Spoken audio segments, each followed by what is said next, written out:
Hello lovely people, this week I am wrapping up the reading I did for the Queer Lit Readathon. Sophie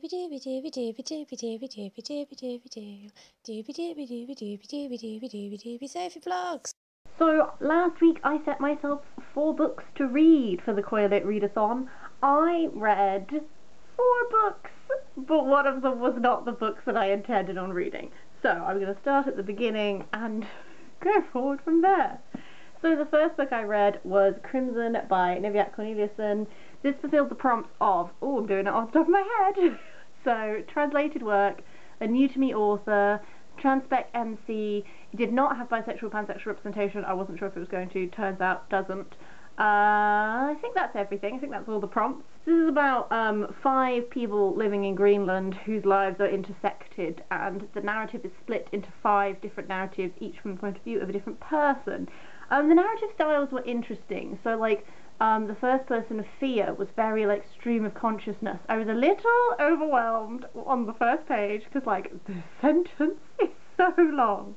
But I really settled into Fia, and I quite enjoyed Fia's perspective. As you go through different perspectives, you get sort of different narrative styles. So, like, one of them is quite short little, like, letters, and then you also get, like, glimpses of text messages, stuff like this. So, I found that interesting, the different sort of narrative styles that help you differentiate between the different narrators, and then also seeing the same moments but from different points of views was very interesting. I gave this a 3 out of 5 stars. On the whole, I'm glad I read it. I didn't like super connect to it in many ways.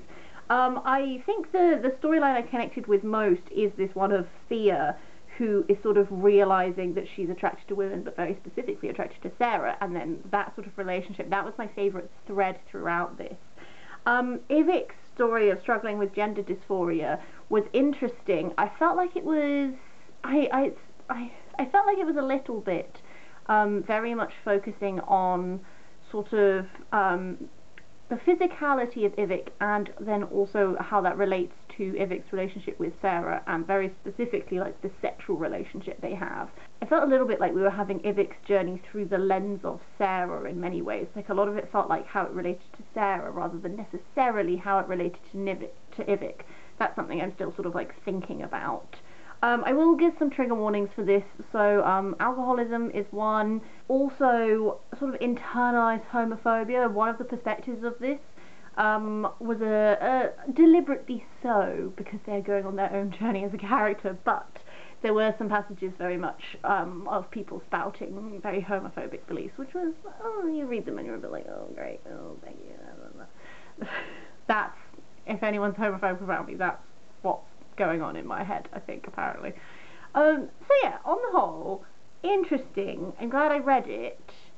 Solid 3 out of 5 book for me. Would be interested to hear anyone else's opinions if they've read it, because lots of good feedback. I just feel like I didn't connect to it super.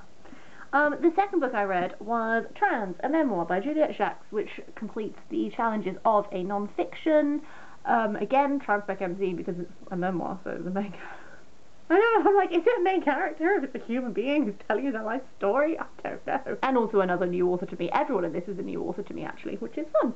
I really enjoyed this. I'm just hot off the heels of non-fiction November, so I'm very much enjoying non-fiction at the moment. Specifically, I've been reading a lot of memoirs at the moment, so I've been enjoying sort of reading memoirs and seeing how people approach memoirs and like the techniques they used to tell them, and you know, do we go linear? Are we flashing back and forth? Stuff like that. So with this one, the opening, sort of like a prologue in this, is her describing her surgery she had, and then she goes back to sort of about teenage, and then we sort of are moving forward from that point, but during those we have like flashback discussions of stuff that happened in childhood and stuff like this.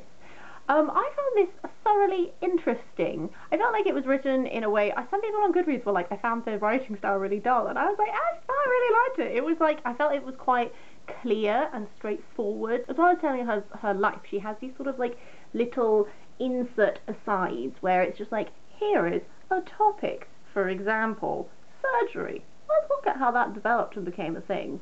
Or also, like, for example, like, maybe she'll talk about, like, some academic discourse, or, like, understanding of gender, and, like, these little, like, asides, but it's just like, here's some influential people in this field, here's how we got to where we are today, you know, that sort of thing. And I found those bits really interesting. It's very interesting getting an understanding of Juliet's experience throughout her life. So she starts off, and when she's younger and she doesn't have the language to communicate how she feels, she's like, oh, I'm a man who cross-dresses, oh, but I'm not doing drag, and blah, blah, blah. And so it's like, as she goes through her life and she learns more, just, you know, you can't really describe what you are unless you have the language to do so. And it was very interesting seeing sort of like that evolution of herself and her journey and stuff like that. One thing I found really interesting is she's very into film and music and that sort of stuff, and like theory, so like gender theory, but then also like philosophy, stuff like that. Essentially, like especially when she goes off to university and she starts discovering all these things, she talks a lot about you know, how certain films affected her journey with her gender, and also just like the music she likes and the politics of all that and stuff like that. And I found that really interesting. There were, on the music side, there were some bands which I'm familiar with that she's talking about. On the film side, I'm not familiar with a lot of the films she's talking about in this, and it was just really interesting. I've been like making notes about like, oh, maybe look into watching this film sometime. So that was really interesting. I thought this was really well done. I gave it 4 out of 5 stars because she said there's like an interview section which closes this at the end, which was really interesting because it's like, okay, this is the narrative done, and now we're like having this secondary text which is like an interview with the author that's covering things that are beyond what this text itself contains, which is about stuff about how she started, you know, how do you transform. She has this sort of originated in articles she was writing for The Guardian about her transition, and then it sort of turns into this book. And so it was interesting hearing her talk about like, how do you adapt what is essentially like articles but then your lived experience into like a book. And then also, you know, how much do you give? How much privacy do you retain? Which is something that's so interesting when doing, you know, autobiographies. I just found the whole thing very interesting. I thought it was really well done. I thought she did a really great job of, she talks about at one point wanting to move the conversation beyond the born in the wrong body narrative, which is a narrative that is very easy for people to sort of like connect to and be like, okay, that makes sense. But she wants to show, you know, like, she is a fully fleshed out, rounded human being. And when her surgery happened, it's not like she was like, I am now a woman. It's like, no, she's always been a woman. It's just now she has had surgery that is a step along the way. And she was saying about how it was like anticlimactic in many ways and stuff like that. And I just think that it was very interesting to get a more in-depth look at her experience. I thought it was very good. I liked it as a memoir. I then read Girl Meets Boy by Ali Smith. This is based on Ovid's Metamorphoses, and it's kind of looking at the relationship between two sisters. The narrative is split into different sections. So there's like me, you, us, together, that sort of thing. On the whole, I thought this was fine. My favourite section of this was the us section, because I felt like it really tapped in to the Metamorphoses, specifically Isis and Ianthe. That was like the main myth that was being explored here, and it was nice knowing, because I knew it was an Ovid's Metamorphoses thing. I spent like the first 2 sort of sections being like, where is the Ovid? And then it was like, here is the Ovid, which was nice.